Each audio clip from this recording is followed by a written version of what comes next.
of death.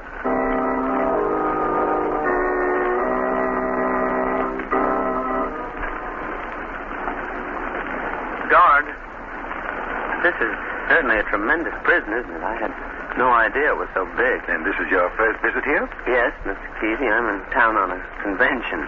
See, one of the boys gave me the pass to the prison. I was afraid he might be playing a joke on me that might be a fake. Oh, the pass is quite good, quite good. Entitled you to a complete tour of the prison. Boy, well, this will be something to tell the folks back home. Oh, excuse me, guard. Do you mind if I ask you a question? Not at all. What is it? That little gray building down there across the courtyard. What is that? That's the death house. Oh. Well, I don't suppose you take visitors in there, too, do you? Oh, yes, certainly. You want to see it, of course. Well, Mr. Kesey, well, I guess it would be a thrill. Thrill? Yes, it would be the greatest thrill you've ever experienced.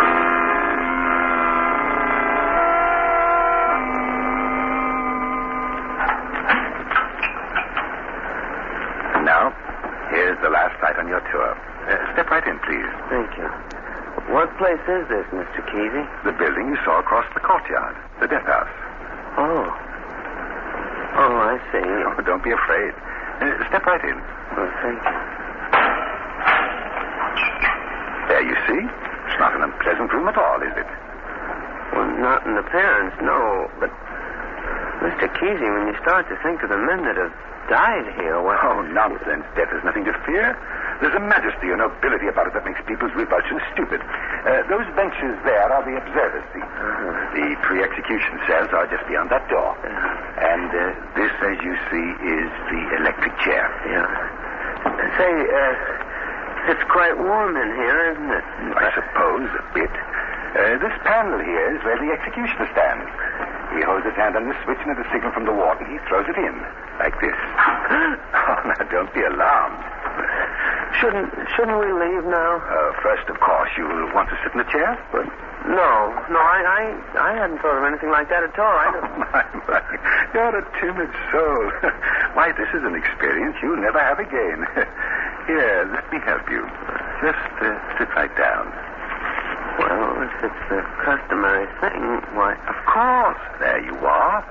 You see, nothing to it at all, is there? Imagine. Men have died just like this. Yes, men have died. Just like that. Here, I'll show you how it feels to be strapped in. Well, I can imagine how. There, the chest strap across here. You've drawn that a bit tight, Mr. Kesey. Just took the wind out of me. That's the way it goes. Now the right arm strap, like that. And the left. Oh, this thing certainly hugs a man close, doesn't it? Yes. It's a powerful embrace. Now we'll strap the left leg and the right leg like this. Now, there you are. Ready for the most noble and majestic experience of all. God. What do you mean? Death. No! Keep away from that! Don't!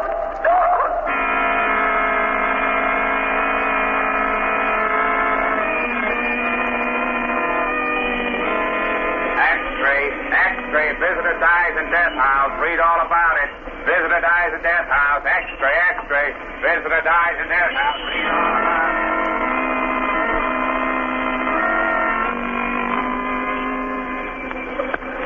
Shall I call you a taxi, sir? Yes, please. Well, Margot, how did you like the opera? Oh, it was simply grand, Lamont, but I'm tired. I'll be glad to get home. Read all about it. X-ray, visitor dies in death house. X-ray, What's that? X-ray. Visitor dies in death house? Oh, now, Lamont, please, let's not spoil a lovely night with scare headlines. People are liable to die most any place. Your cab, sir?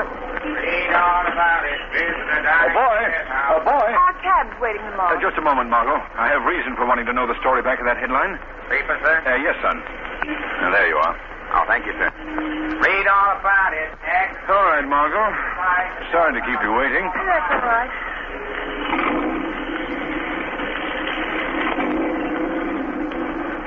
Oh, I know you're just dying to get to your story, so go right ahead, Lamont. Go ahead, read it. Here, I'll switch on the light. Well, thank you, Margot. Well, isn't much to it. Newspaper's strangely brief. Merely the headlines and a 7-line box on the first page. What does it say? Well, simply that a visitor died in the death house on a tour of inspection. There doesn't seem much in that to excite the imagination of the shadow. I'm not so sure about that, Margot. Surely you don't see anything sinister in such a bare announcement, Lamont? That's just the point, Margot. The account is too bare. What do you mean?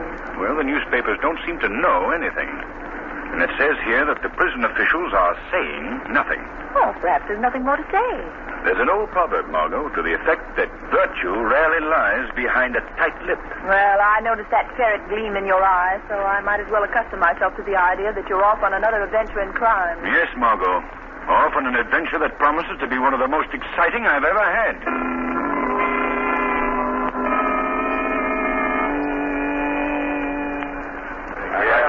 What they going to do about it like this? Quiet, boys. Hello? Commissioner Weston speaking. What? You can't get the warden on the phone? Yeah, I can't. This is the police department. He can't ignore us. Well, you try him again, and keep trying until you get him. Now, hold it a minute, boys. Gropey. Yeah? What happened when you went out to prison? Well, the same thing that happened to your phone call, Chief. Nothing. Couldn't you get any information? All I could find out was that the guy was in town on the furniture convention. He got a pass to see the prison, and some guard by the name of Kesey took him through. Did you question this Kesey? He couldn't get a hold of him. Why not? Well, Chief, we found out that he lived way up on the Cape, so Jim here and me went out there. And then what happened? Nothing. If somebody says nothing to me again, I'll... Just a minute. Yes. Hello? Commissioner Weston speaking. Good evening, Commissioner Weston. Oh, you again. Yes, Commissioner. The Shadow. Just a minute. Hold the line. You men wait outside. I'll call you if I need you. Okay, Commissioner. We'll be right out. All right, Shadow. Go ahead. What's on your mind? I called to find out what you know about the death of that visitor out of the prison. I don't know a thing, and I can't find out anything. The prison officials don't seem inclined to cooperate at all. Did you know, Commissioner, that a short time ago another visitor died in the death house? What? Another visitor? Yes. The first visitor's death passed almost unnoticed. But now, Commissioner, another. Say, this puts a new light on the whole matter. Calls for immediate action. No, Commissioner. Hold everything until you hear from me.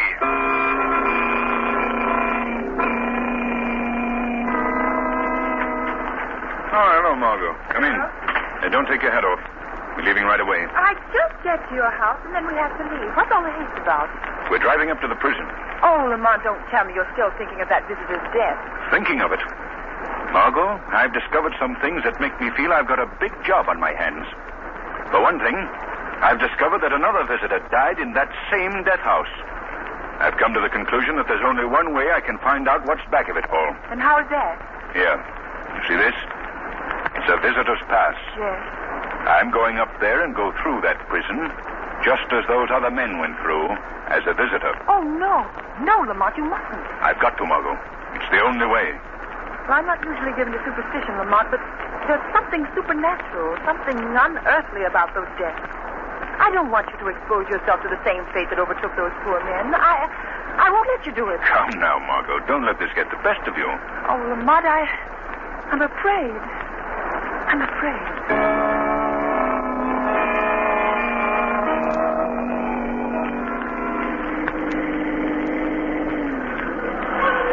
This is all right, Margot. Park the car right here. Now, that's the entrance to the prison down there at the bottom of the hill. Lamont, I wish you wouldn't go through with this. You may be walking to your death. Don't worry, Margot.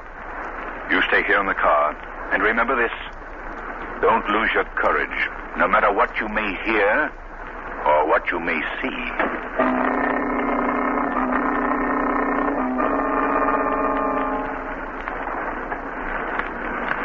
Hello, Kesey. You here again?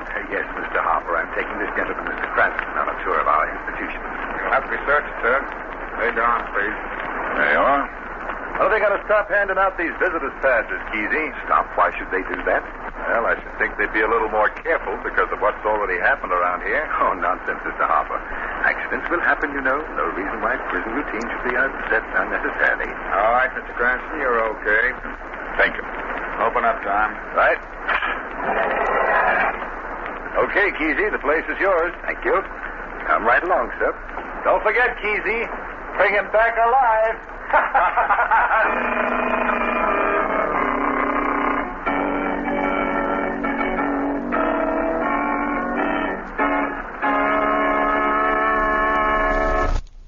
So, this is the death house, eh, Kesey? Yes, Mr. Cranston. The end of your prison tour. Eerie sort of place, isn't it? Oh, that depends on the viewpoint. You've worked in this prison a long time, haven't you, Kesey? I've been here 35 years, Mr. Cranston. Really? Yes, sir. 35 years for the service. Yeah. Is this your regular job, taking visitors through the prison? Yes, I've been doing this for several years. But it's a poor substitute for the place that rightfully belongs to me.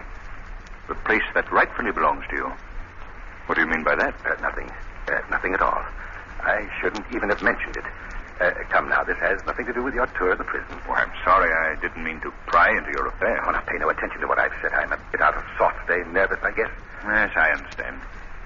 I suppose I'd be nervous, too, if I did the things you've done. The things I've done, Mr. Cranston? What do you mean by that? Oh, nothing, Kesey. I'm just thinking of how I'd be affected by 35 years spent in a place like this. That's all. It does play on a body's nerves. But a single visit can affect the nerves even more than 35 years. I'm afraid I don't understand. Oh, not now, perhaps. But you will. Oh, yes.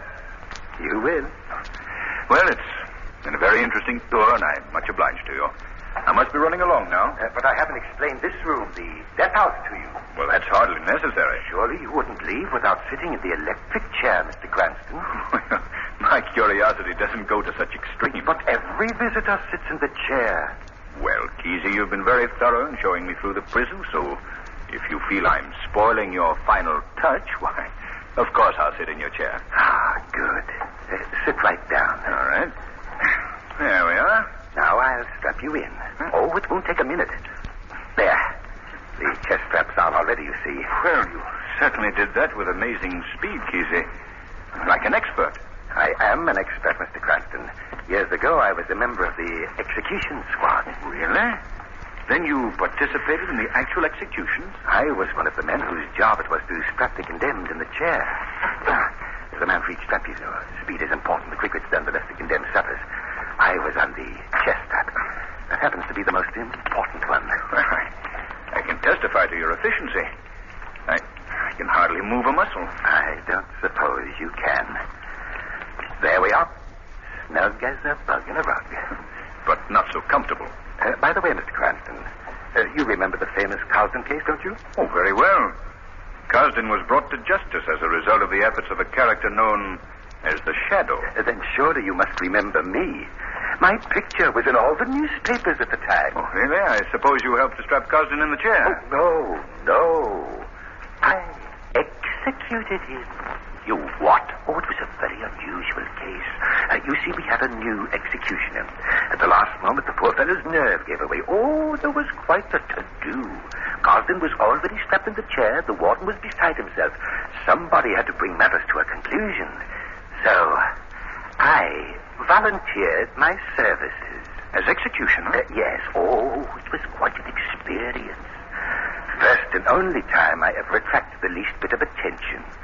But it was the cause of the most bitter disappointment in my whole life. Disappointment? You see, I'd hoped that my service would be rewarded with a permanent appointment as executioner. You had an ambition to make a career of it? Oh, well, why not? Hundreds of others applied for the job. Oh, it's a position of distinction. You say you were promised the job? Yes, but the authorities didn't live up to the promise. They cheated me, robbed me of what was mine. Oh, I wouldn't let it disturb me so if I were you. Disturb me? It's rankled in my heart throughout the years and left me with one consuming desire: to hate. Well, a hatred like that can hurt no one but yourself. You think not, and I know better. I'll make them pay for what they've done to me. I'll make them pay. I think you have an entirely wrong attitude, Kesey. Well, this has all been very exciting, and Now, if you'll unstrap me and let me out of this electric chair, why... What? Let you out of the chair, Mr. Cranston? Never. I'm going to give you what I gave the others. What do you mean, Kesey? In a moment, I'm going to pull the switch and fling you into eternity. Let me out of this chair. Yes, I'll let you out. You can't do anything like that. You can't get away with it. I told you I'll make them pay for what they've done to me. Get yourself together, man. Why do you want to wreak your vengeance on people like me? Because you are people, and the people cheated me, and they'll pay for it. Kesey, you're a fiend. I'm a cheated man. That's only your excuse, an excuse you offer your conscience to justify the things you do. Shut up. There's only one reason for you doing a thing like this, Kesey.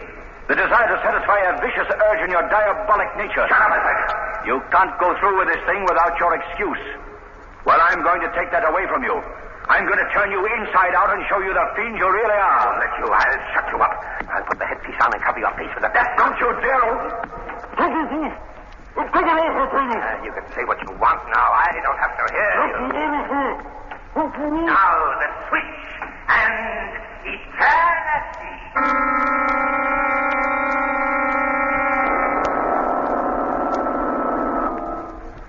You wanted to get out of the chair. Very well. I'll take you out now, Mr. Cranston. I've killed him. He's dead.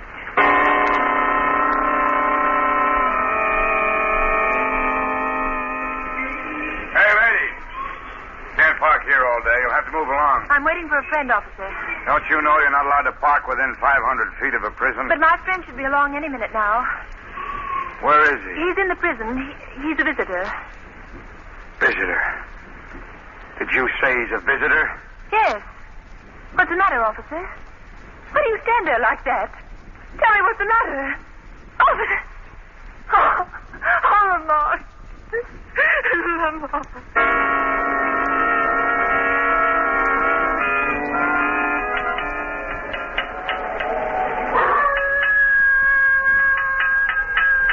Figure out why people have their water pumps outside the house so they'll freeze. Oh, there you are, Mr. Kesey. I don't expect this water pump will give you any more trouble. Leastwise, not tonight. You've done a good job, Mort. Sorry I had to get you up on a night like this. Tain't no pleasure plodding up that there sand road any night. Say, what's the matter with that hound dog of yourn? Doing a powerful lot of howling tonight, ain't he? Yes, quite a lot. They say hounds howl like that when somebody dies. Dies? Yes, I've heard that said.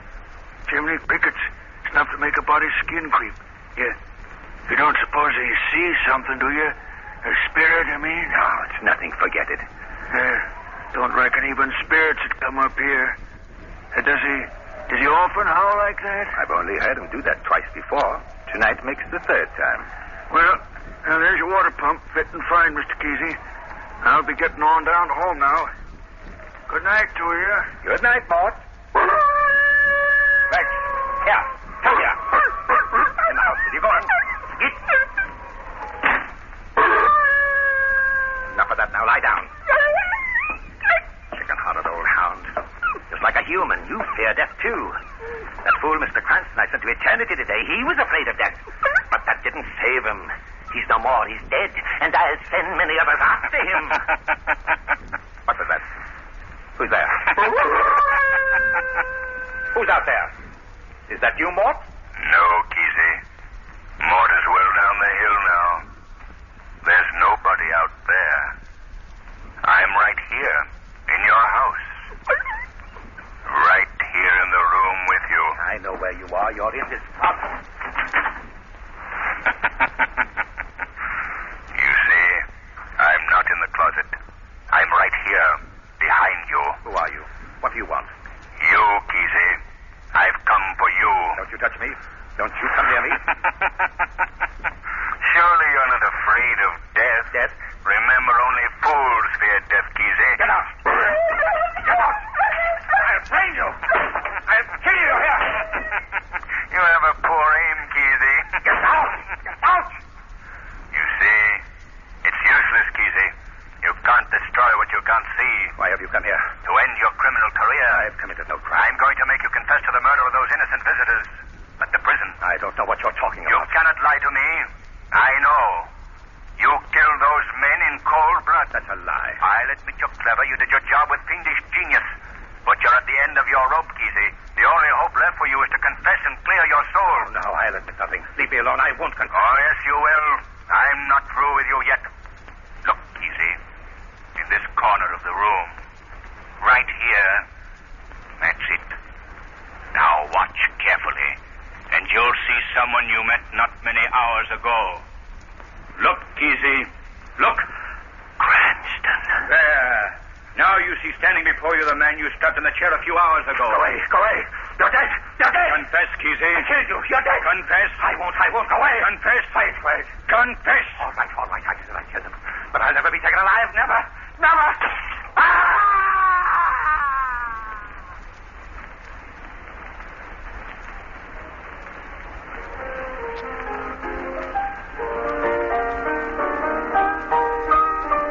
Lamont, stop playing for just a minute. Very well, Margot.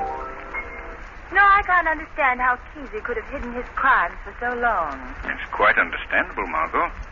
Each of Kesey's victims seemed to have died from natural causes. But Lamont, Now, let me explain, Margot. You see, Kesey was somewhat of a student of the psychology of fear. And this knowledge and the victim's natural fear of a factual instrument of death, the electric chair, enabled Kesey to produce a fear paralysis that stopped the hearts of his victims. They died of heart failure. Then he didn't actually electrocute them? He couldn't, Margot. The electric chair is never hooked to the powerhouse except during a legal execution. But you, Lamont, I thought you were dead. Well, Margot, I produced a death condition by a little trick in self-hypnosis that I learned from an old Hindu. I let Kesey think he had actually killed me. Well, it's an amazing case, Lamont. I'm glad it's over. Yes, Margot, it's over.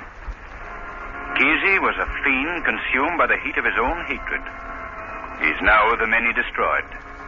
And who knows, perhaps theirs is the final and most complete vengeance.